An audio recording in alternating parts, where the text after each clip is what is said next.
E agora é hora da nossa super bancada. Vou apresentar aqui os nossos convidados para a gente discutir a convocação da seleção brasileira dessa semana. Os jogadores que jogam no exterior e a expectativa ainda para a convocação dos que jogam no Brasil. Vou começar lá na ponta, apresentando aqui o meio-campista do River, que jogou no River. Salomão Mazoá, boa tarde. Muito obrigada pela presença aqui com a gente. Daqui a pouco você vai dar a sua opinião sobre essa convocação. Está aqui também o Caio, que foi lateral do Flamengo.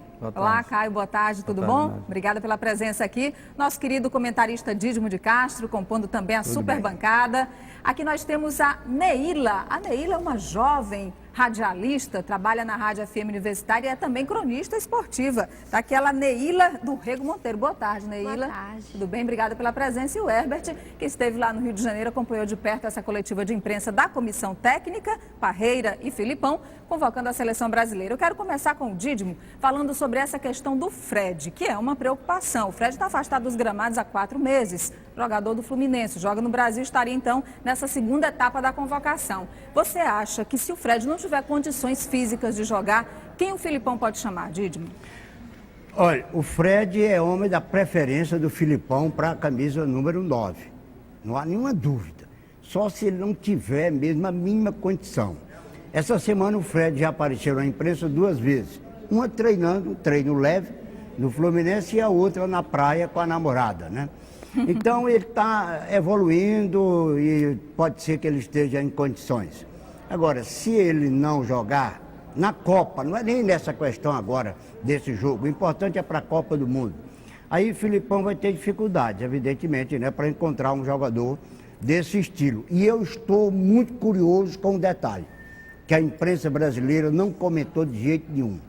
A volta de Adriano ao futebol. Estou curiosíssimo. Adriano encerrou no Corinthians, não quis continuar, recusou o convite do Flamengo e daqui a pouco está o Adriano treinando no Atlético Mineiro, contrato assinado, vai jogar no Atlético Mineiro, no Atlético Paranaense, o Adriano. E a minha curiosidade aumentou quando o Filipão disse que interferiu junto ao Grêmio na Copa de 2002 para o Grêmio contratar o Luizão, que não estava jogando. E ele queria um jogador do estilo Luizão. Você acha que pode ser a mesma jogada com o Adriano? Adriano Que era agora? a mesma coisa, o futebol parecido com o do Ronaldo. Adriano volta ou não volta, Herbert? E aí surgiu o Adriano agora, né? Dídimo, eu concordo com você e eu vou soltar aqui em primeira mão. Eu me segurei durante a semana toda para soltar aqui na super bancada. Eu lá na convocação da seleção brasileira estava ao lado de 2 jornalistas, isso depois que terminou a convocação. Jornalista influente lá de Curitiba, dizendo para um colega dele que o diretor de futebol do Atlético Paranaense é o Antônio Lopes, e o Dídimo sabe muito bem disso. Ele foi coordenador técnico do Filipão na Copa de 2002, e ele vem mantendo por telefone contatos, e disse para o Filipão que recupera o Adriano em 4 meses, e vai deixar o Adriano com 31 anos de idade inteiraço para a Copa do Mundo. Detalhe, Adriano na próxima semana joga pelo The Strongs na Libertadores da América. E o Antônio Lopes disse que desses atletas que tem aí, não tem nenhum que jogue mais bola do que o Adriano. Vamos esperar para ver, porque aí tem história do Adriano, o comportamento do Adriano, o peso do Adriano, tem muita coisa. Salomão, o que você achou da escalação para o meio-campo da seleção brasileira? Eu acho que o Filipão vem mantendo a lógica dele, no trabalho que ele vem fazendo, ele vem trazendo atletas que passaram durante a sua carreira pelas seleções de base. E ele está montando uma equipe, acho que parecida com o estilo dele. Ele quer jogadores, a gente nota pela convocação dele que não tem nenhum jogador figurão, nenhum daqueles antigos que possam fazer grupinhos. Você gostou dessa novidade do Fernandinho? Gostei, é como ele mesmo falou na entrevista, é um jogador que vem jogando muito na equipe dele e vem fazendo um bom trabalho e acho que pelo potencial dele, se encaixa no que ele quer montar para a seleção. O grupo tá bom, na sua opinião, o até grupo agora? Tá bom. O ainda grupo falta tá a convocação dos brasileiros. Eu acho que ele não quer montar uma equipe que tenha figurões que possam fazer grupinhos para que ele não tenha o comando dos jogadores. Ele está montando uma seleção com jogadores, bons jogadores, e que ele possa ter todos eles na mão para poder modificar a equipe como ele quiser. Caio, o que você achou dos laterais convocados para a seleção brasileira? A gente bota aqui a lista dos laterais e tem o Rafinha, que é novidade. É uma novidade, a gente tem 2 laterais que estão nos melhores clubes do mundo, né? O Daniel Alves, que joga no Barcelona, e o Marcelo, que joga no Real Madrid. Então já é uma referência muito boa No miolo de zaga do Brasil, eu acho que não tem nenhuma zaga no mundo que tenha um jogador com a qualidade que o Brasil tem. O Thiago Silva hoje é o zagueiro mais bem valorizado do mundo. O Dante é um jogador que ganhou todas as competições importantes esse ano passado pelo Bayern de Munique. E o Davi Luiz é um jogador que arrebentou na Copa das Confederações. Tá? Eu acho que com relação aos laterais e à zaga, a gente está muito bem representado. O Davi Luiz que arrebentou tudo, inclusive o nariz, né, na Copa das Confederações. Neila, a polêmica aqui também em torno do Júlio César, do goleiro. O Filipão até disse, olha, eu estou convocando porque ninguém quer, então eu quero. O que você achou da convocação do Júlio César? Eu vou dizer que eu sou uma das que não queria o Júlio César. Então você está com a imprensa nessa toda. Seleção. Tô. Acho que o Júlio César tem carreira, a gente sabe do histórico dele como jogador, como goleiro, mas está numa fase que a gente precisa de um goleiro mais regular. Mas ele passou quase 2 meses sem jogar, não quis jogar no Queen's Park Rangers, não quis ser o goleiro titular do Queen's Park Rangers, porque estava na segunda divisão. Depois, por pressão, teve até período que o Filipão, um amistoso, não vou lembrar qual, que o Filipão não convocou ele por conta disso, por ele não estar atuando. Agora, fez contrato, Toronto, mas está começando no ritmo e a gente está às vésperas da Copa do Mundo já. E quem já. que você acha que podia ser, não sendo o Júlio César? É o problema. Para o lugar dele, já foi testado. Diego Cavalieri, que deveria há muito tempo ter um lugar nessa seleção. Uma oportunidade nessa seleção. O Jefferson também atuou pouco. O problema que fica é porque poucos goleiros foram tão testados quanto o Júlio César nesse período que o Filipão assumiu. Então, para ele poder conhecer o trabalho dentro dessa seleção tão perto da Copa, também fica um pouquinho complicado. O Salomão Masload, que vestiu a camisa 10 e vestiu muito bem, você acha que a seleção teria que ter um atleta camisa 10 diferenciado, aquele 10 que sempre o Brasil teve? Eu concordo também. A seleção eu acho que precisaria de 1 ou 2 jogadores para desequilibrar. A nossa próxima Copa, que será aqui no Brasil, vai ser uma Copa diferente para os jogadores brasileiros.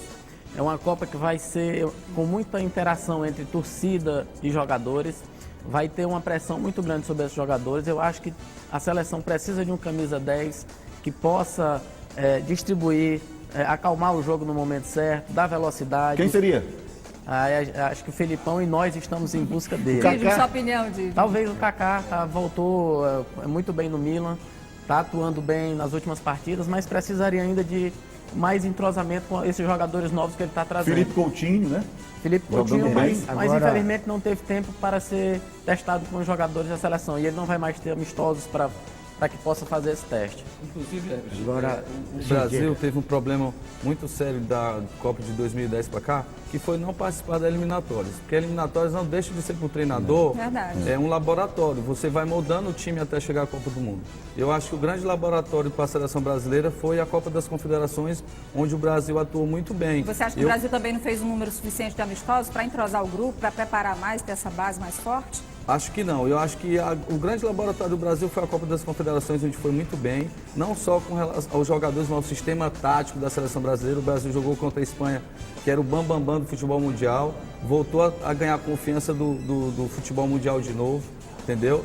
E aí a gente acredita muito que a seleção brasileira tem uma cara nova depois do Filipão. Eu acho que quando era o Mano Menezes, o Brasil estava sem identidade, sem confiança.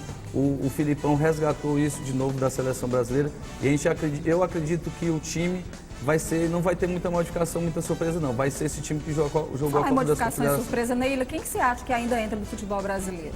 No futebol brasileiro? Bom, vou pegar também as falas do próprio Filipão. Ele disse que seriam 3 jogadores, 1 goleiro e 2 atacantes.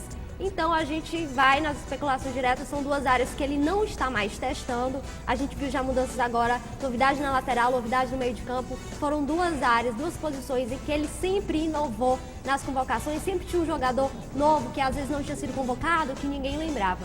Então acredito, o Jô deve ser testado de novo. Quem sabe aparece o Leandro Damião, que justamente quando o Fred não estava, o Leandro Damião aparecia nessa lista. E goleiro, vou junto com, acho que todo mundo, por enquanto, acredito que o Jefferson aparece nessa lista. Tá certo, então. Olha, eu queria, já encerrando aqui essa super bancada, agradecer a participação de todo mundo, mas sem antes falar do Rivengo, né? Hoje é sábado, às 6 horas tem Rivengo, clássico do futebol piauiense. Estou aqui com 2 jogadores, um que jogou pelo River, que foi o Salomão Masload, o Caio que jogou pelo Flamengo. Qual a expectativa para esse Rivengo de hoje aí? Expectativa boa, espero que compareça as 2 torcidas. Vai ao estádio, incentive o seu time, incentive seus jogadores, seu treinador. para que a gente possa reviver novamente os tempos de glória de River e Flamengo. Vai no torcer pro Piauí. River? Com certeza, vamos Você torcer. vai torcer pro Flamengo, Caio? Lógico. É sempre um clássico que sempre se decide em detalhes. Muito. Geralmente os jogos são 1-0, 2-1, é empate. Então vai ser decidido Os em dois detalhes. times com técnicos de fora, né? O River está, por enquanto, na liderança do campeonato. O Flamengo não está muito bem, trocou de técnico essa semana.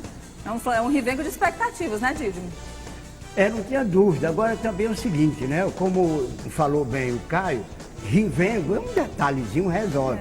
E tem uma frase velha, antiga, batida, que diz o seguinte: clássico é clássico, né? Então, vamos esperar 18 horas, Lindolfo Monteiro. Obrigada, Herbert. Ok, Nádia. Boa tarde, Neila. Muito obrigada. Boa tarde. Boa tarde. Tem tudo de futebol, ela, hein? Gostei de Não, ver. eu estou observando que a super bancada cada vez vai se superando, né? Cada final de semana aparece uma mulher que fala bem mesmo de Muito futebol. bom, tô gostando de ver. Muito obrigada, Caio, Dídimo, Salomão. Obrigada pela presença de vocês.